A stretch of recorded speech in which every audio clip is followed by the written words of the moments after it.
Hello guys. हमने अभी तक जितना भी सिलेबस कंप्लीट करा, आज हमारा टॉपिक है concept of social work. Concept of social work मतलब अवधारणाएं, समाज कार्य की अवधारणाएं। मतलब समाज कार्य अगर हम कर रहे हैं तो हमें किन किन बिंदुओं में ध्यान देना चाहिए, तब हम किसी भी टारगेट को पूरा कर सकेंगे समाज कार्य के क्षेत्र में। तो जो अवधारणाएं हैं इसमें ये जो कुछ विशिष्ट अवधारणाएं हैं जिसे हम क्रम से आपको समझाते चलेंगे। फर्स्ट है इसमें समूह में व्यक्ति के व्यवहार के संबंध में ज्ञान। ठीक। सेकंड है मानवीय व्यवहारों से संबंधित विषयों का ज्ञान। थर्ड है सेवार्थी को आवश्यक तथ्यों की जानकारी देना। फोर्थ है सेवार्थी की क्षमताओं में विश्वास। फिफ्थ है अन्य उपयोगी साधनों में विश्वास। सिक्स्थ है सेवार्थी के व्यक्तित्व को स्वीकार करना तथा आदर देना। और सेवंथ है गोपनीयता पर आधारित विश्वसनीयता का संबंध। ठीक है ना। अब हम इसकी डिटेल करेंगे। मैं टॉपिक पहले इसलिए बताती हूँ ताकि आप एक अपने माइंड में बना सके कि इसके आगे हम क्या पढ़ाएंगे। ठीक। तो जो इसका फर्स्ट है समूह में व्यक्ति के व्यवहार के संबंध में ज्ञान।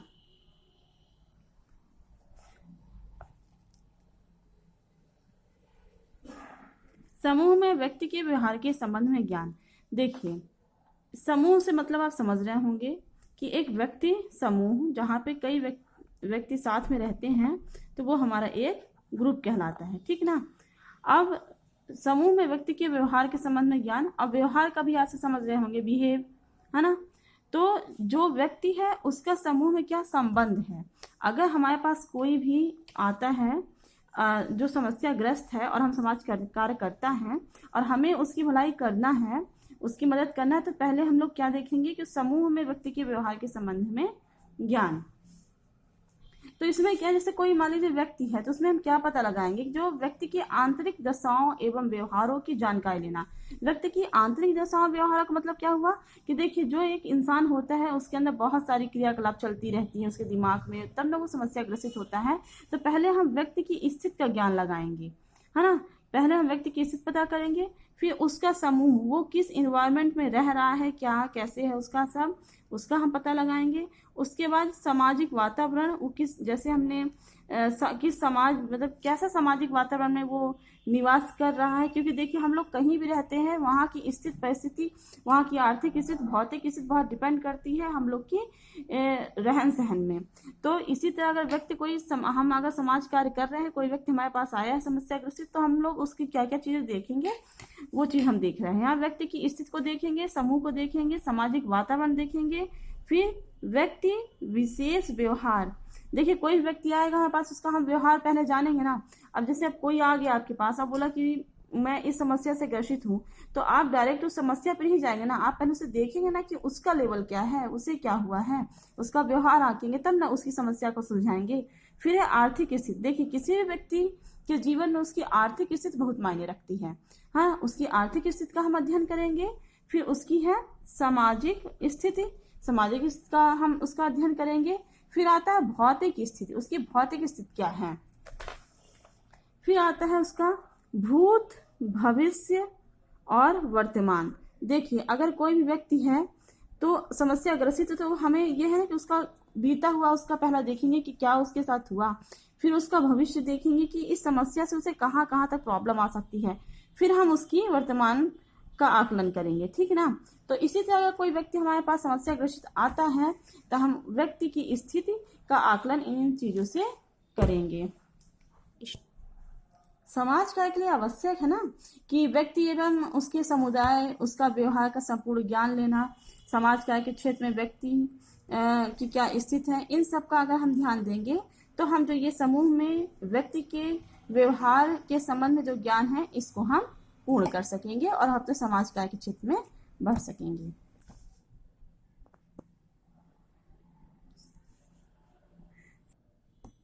सेकंड है मानवीय व्यवहारों से संबंधित विषयों का ज्ञान। देखिए, अगर हम सामाजिक प्राणी हैं तो हमारा व्यवहार बहुत जरूरी है एक समाज में रहने के लिए। अगर हम जंगली टाइप से रहेंगे तो हम समाज में निवास नहीं कर पाएंगे, हम हमेशा दुखी रहेंगे किसी न किसी चीजों से। तो यहाँ है मानवीय व्यवहारों से संबंधित विषयों का ज्ञान। हम एक सामाजिक कार्यकर्ता हैं तो हमें मानवीय जो व्यवहार है उसका अध्ययन करना पड़ेगा। जैसे व्यक्ति विशेष, हमें व्यक्ति की विशेषताओं पर ध्यान देना पड़ेगा कि जो व्यक्ति विशेष है उसका स्वभाव कैसा है। अगर हम उसकी प्रकृति को नहीं समझ पा रहे हैं तो बहुत बहुत मनोचिकित्सक होते हैं, मनोवैज्ञानिक होते हैं, हम उनकी सहायता लेंगे उस व्यक्ति के लिए, उसका व्यवहार का अध्ययन करेंगे, तब हम मानवीय व्यवहार से संबंधित जो उसका विषय है उसका अध्ययन करेंगे और वो जो जिस समस्या से वो इंसान जूझ रहा है उसकी हम सहायता करें। यदि किसी विशेष ज्ञान के बारे में, किसी विशेष प्रकार के विज्ञान की आवश्यकता होती है तो हम समाज कार्य के क्षेत्र में अभ्यर्थी कार्यकर्ता होते हैं उस विषय में विशेषज्ञों एवं विद्वानों की सहायता लेंगे और हम अपने इस कार्य को कंप्लीट करेंगे। फिर आपका थर्ड टॉपिक है सेवार्थी को आवश्यक तथ्यों की जानकारी देना। ठीक, तो सेवार्थी को आवश्यक तथ्यों की जानकारी देना। देखिए, कोई भी व्यक्ति है, कोई भी सामाजिक कार्यकर्ता है तो उसे कुछ आवश्यक तथ्य है उसकी जानकारी देना बहुत आवश्यक होता है। जैसे समस्या और व्यक्ति, है ना। अगर कोई व्यक्ति है तो वो समस्या ग्रसित है, उसकी आवश्यकताओं की पूर्ति नहीं हो रही है इसलिए उसे समस्या हो रही है। तो कोई व्यक्ति है तो उसकी हम समस्या का अध्ययन करेंगे, फिर उसके वातावरण का अध्ययन करेंगे, है ना, कि हम पहले उसके वातावरण का भी अध्ययन करेंगे, फिर उसके व्यवहार का अध्ययन करेंगे, फिर समाधान की ओर जाएंगे। तब हम अपना निष्कर्ष निकालेंगे कि ये जो व्यक्ति है समस्या ग्रसित है, हम इसकी किस प्रकार से इसकी सहायता करें, किस प्रकार से इसकी मदद करें। देखिए, इसका हम ऐसे एग्जाम्पल ले सकते हैं कि मान लीजिए एक व्यक्ति आया समस्या ग्रसित है, उसका अपने फैमिली में नहीं पट रहा है। मान लीजिए एग्जाम्पल के लिए कि वो अपने फादर की, मतलब अपने मम्मी पापा की रिस्पेक्ट नहीं कर रहा है और वो उस बालक की वजह से उसकी पूरी जो फैमिली है वो परेशान है, ठीक है ना। तो हम कहाँ जाएंगे? ऐसा नहीं कि हम उस बालक को उसी बालक का दोष देंगे, है ना, कि वो समस्या उसके ऊपर है तो हम उसकी ओर दोष देंगे। फर्स्टली तो हम उसका जो बचपन बीता है ना, तो जो इसका बचपन बीता है तो यहाँ पे उसकी फैमिली कितनी सपोर्ट की हम ये जानेंगे ना, कहाँ पे उसके पेरेंट्स ने गलती की है ये जानेंगे।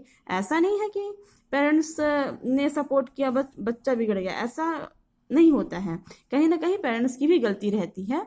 और तो अगर हमने अपने बच्चों का लालन पालन में अगर कमी की है तो शायद इस वजह से भी उसका व्यवहार कहीं ना कहीं वो मन से दुखी है, या तो फिर इसलिए वो अपनी चीज़ों को नहीं समझ पा रहा है और उसके व्यवहार में गलतियाँ आ रही हैं। तो कहीं ना कहीं जो घर का एनवायरनमेंट होता है हम उसका भी अध्ययन करेंगे ना, तब हम जाके वो जो समस्या ग्रसित व्यक्ति है उसकी हम सहायता कर सकेंगे, उसका पारिवारिक मामला का समाधान कर सकेंगे।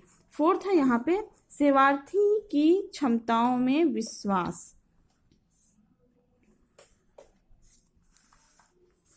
देखिए, सेवार्थी की क्षमताओं में विश्वास, ठीक है ना।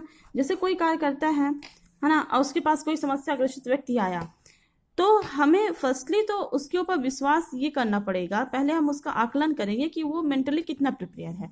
ऐसा नहीं कि हम उसे हर एक चीज़ में बताते रहेंगे, हर एक चीज़ में समझाते रहेंगे, हमें उसकी क्षमता को देखना पड़ेगा। क्षमता से मतलब देखिए, ऐसा होता है ना कि कोई व्यक्ति, हर एक व्यक्ति में कोई ना कोई प्लस पॉइंट होता है, कोई ना कोई माइनस पॉइंट, कोई ना कोई कमियों से कोई ना कोई ग्रसित होता है और कोई अच्छाइयों से भी ग्रसित होता है। ऐसा नहीं कोई व्यक्ति परिपूर्ण है इस दुनिया में, ऐसा नहीं है, सब में कोई ना कोई कमियां होती हैं। तो पहले हम उसकी क्षमताओं में विश्वास करेंगे कि हर एक व्यक्ति में ना कुछ गॉड गिफ्टेड होता है, कि उसका जन्मजात कोई क्षमता होती है, कोई उसमें एक अच्छी चीज़ होती है किसी भी चीज़ को कैचअप करने की। तो पहले हम उसकी क्षमता का अध्ययन करेंगे कि वो किसी भी कार्य में कहाँ तक वो आगे बढ़ सकता है। अगर हम उसकी समस्या का समाधान करेंगे तो हम उसकी पहले क्षमता का भी अध्ययन करेंगे। पहले हम उसका मेंटली प्रिपरेशन देखेंगे कि वो हमारी बातों को कितना समझ रहा है और हम उसकी बातों को कितना समझ रहे हैं, तब ना उसकी समस्या का समाधान कर पाएंगे। ऐसा ना हो कि वो मानसिक रूप से अविकसित हो और उसका मानसिक संतुलन ही ना सही हो और हम सोचे उसकी समस्या का समाधान कर दें और बिना किसी ट्रीटमेंट के तो हम उसे आगे तक नहीं बढ़ा पाएंगे। अगर हम उसका अध्ययन करेंगे तो हमें समझ में आएगा कि मानसिक रूप से ही इसमें कहीं विकृति है, तो हम फिर मनोचिकित्सक को दिखाएंगे या तो फिर किसी पागल खाने में ले जाएंगे, तब उसका मानसिक प्रिपरेशन करेंगे, तभी हम उसका समस्या का समाधान कर पाएंगे। जो सामाजिक कार्यकर्ता होते हैं वो यह भी विश्वास करता है कि जो सेवार्थी को किसी प्रकार की जो समस्या है उसका उचित समाधान या परामर्श देने के बावजूद भी क्या वह सतत निराकरण करने में समर्थ है या नहीं है, इन सब चीज़ों का हमें ज्ञान मिलता है, जो कि हमारे सामाजिक कार्यकर्ता के क्षेत्र में जो भी हम नियम बनाए हैं उसे पूर्ण करता है। ये 5th टॉपिक है, इसमें अन्य उपयोगी साधनों में विश्वास, है ना। अब देखिए कोई सेवार्थी आया और हम समाज क्या करता है, ठीक ना। अब मान लीजिए वो समस्या से ग्रसित है, मान लीजिए उसके पास कोई जॉब नहीं है, ठीक।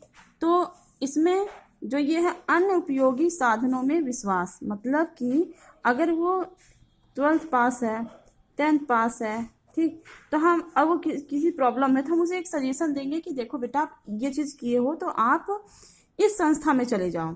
हाँ, उसकी जो समस्या है तो हम लोग ये बोलेंगे जो उसकी ज़रूरत है, जो आवश्यकता है उसको समझेंगे और इस संस्था में चले जाओ तो यहाँ पे आपका निराकरण होगा। अगर वो जॉब के लिए वो हो रहा है तो बहुत सारी NGO होती हैं, बहुत सारे कंप्यूटर का ऐसी चीज़ें होती हैं कि जहाँ पे वो ट्रेनिंग ले सकता है, एक ऑपरेटर बन सकता है।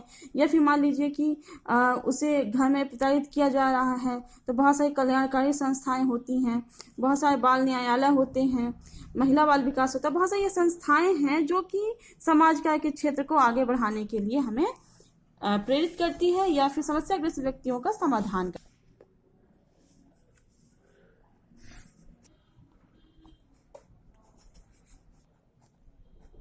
फिर है 6th टॉपिक, इसमें सेवार्थी के व्यक्तित्व को स्वीकार करना तथा आदर देना। देखिए बहुत इंपॉर्टेंट टॉपिक है। इसमें क्या है, सेवार्थी के व्यक्तित्व को स्वीकार करना, ये एक होता है व्यक्ति, मतलब एक इंसान, ठीक है ना। व्यक्तित्व क्या होता है, उसका स्वभाव, है ना, कि वो किस व्यक्तित्व का है। देखिए बहुत सारे व्यक्तित्व के लोग होते हैं, कोई क्रोधित होता है, कोई बड़ा सरल स्वभाव का होता है, कोई धैर्यवान होता है, कोई नहीं होता है, मतलब उसका मतलब जैसे कुल मिलाकर उसका बिहेव, ठीक है ना, उसका बिहेव कैसा है। तो सेवार्थी के व्यक्तित्व को स्वीकार करने से मतलब ये है कि मान लीजिए आपके पास कोई समस्या ग्रसित व्यक्ति आया, अब वो क्रोधित मिजाज का है, अब आपसे कुछ बात किया एकदम क्रोधित होके आप भड़क गए, तो इससे समाज का नहीं हो पाएगा ना। उसका जैसा भी स्वभाव है हमें हैंडल करना है। अगर वो क्रोधित है तो कितना भी आपको क्रोध दिखाए, चाहे कुछ भी करे, लेकिन आपको क्रोधित नहीं होना है, आपको उसकी समस्या को समझना है, उसका समाधान देखना, वो आपसे कैसा बिहेव करता है, तो बहुत ज़्यादा उसे माइंड नहीं करना है। तो इसमें क्या होता है कि सेवार्थी के व्यक्तित्व को स्वीकार करना तथा आदर देना, उसका जैसा भी स्वभाव, चाहे जैसा भी उसका व्यक्तित्व हो, वो गरीब है, अमीर है, कि तो हमें उसे स्वीकार करते हुए उसका समस्या का समाधान करना है। फिर उसके बाद 7th है गोपनीयता पर आधारित विश्वसनीय संबंध। ये बहुत इंपॉर्टेंट टॉपिक है, गोपनीयता। किसी को कोई समस्या है और वो आया समाज कार्यकर्ता के बारे में, तो हमें उसका ये जो विश्वास है, विश्वास बहुत बड़ी चीज होती है। अगर हमें पहले उसका विश्वास जीतना होगा कि अगर मुझे वो कोई भी अपनी प्रॉब्लम बता रहा है तो हमें उसका सलूशन देना है, और जो उसकी गोपनीयता है, उसकी जो समस्या है तो उसे क्लोज रखना है। ये नहीं कि वो कुछ भी बता दे तो हम उसे पब्लिकली कर ले तो उसका विश्वास ही टूट जाए, तो वो हमारे पास के वो कभी भी किसी भी कार्यकर्ता के पास नहीं जाएगा। उसे लगेगा कि बस ये सब ऐसे ही है, हम कुछ भी बताएंगे तो मेरी समस्या के लोग मजाक उड़ाएंगे और वो सलूशन ही देंगे। तो हमें क्या है, पहला गोपनीयता पर आधारित विश्वसनीय संबंध, मतलब हमें उसका जो एक गोपनीयता होती है उस पर आधारित हमें कार्य करना है, उसकी विश्वसनीयता को बनाए रखना, उसकी गोपनीयता को हमें बाहर नहीं करना है। तो जो कार्यकर्ता होता है वो अपनी जो उसकी भावना होता है, जो इच्छाओं का संवेग होता है, जो व्यक्तित्व होता है, इन सब चीज़ों को क्लोज रखना है, इन सब चीज़ों में उसे इन्वॉल्व नहीं करना है। अगर उसकी जो गोपनीयता उसे बनाए रखते हुए और अपनी भावनाओं इच्छाओं को भी कंट्रोल करते हुए उसकी हर एक समस्या को गोपनीय रूप से सुनना है और उसकी समस्या को सुलझाना है। तो जो समाज कार्यकर्ता अपने द्वारा किए गए कार्यों के परिणाम तभी पहुंच सकते हैं जब उपरोक्त अवधारणाओं के आधार पर कार्य करे। मतलब जो हमने ये 7 टॉपिक आपको दिया है, तो कोई भी समाज कार्य करता तभी उस कार्य में पहुंचेगा जब इन 7 बिंदुओं पर गौर करेगा, तो वो समाज कार्यकर्ता अपने कार्य में आगे बढ़ेगा। ठीक है, नेक्स्ट वीडियो में हम आपको नए टॉपिक में ले चलेंगे। आज के लिए इतना ही।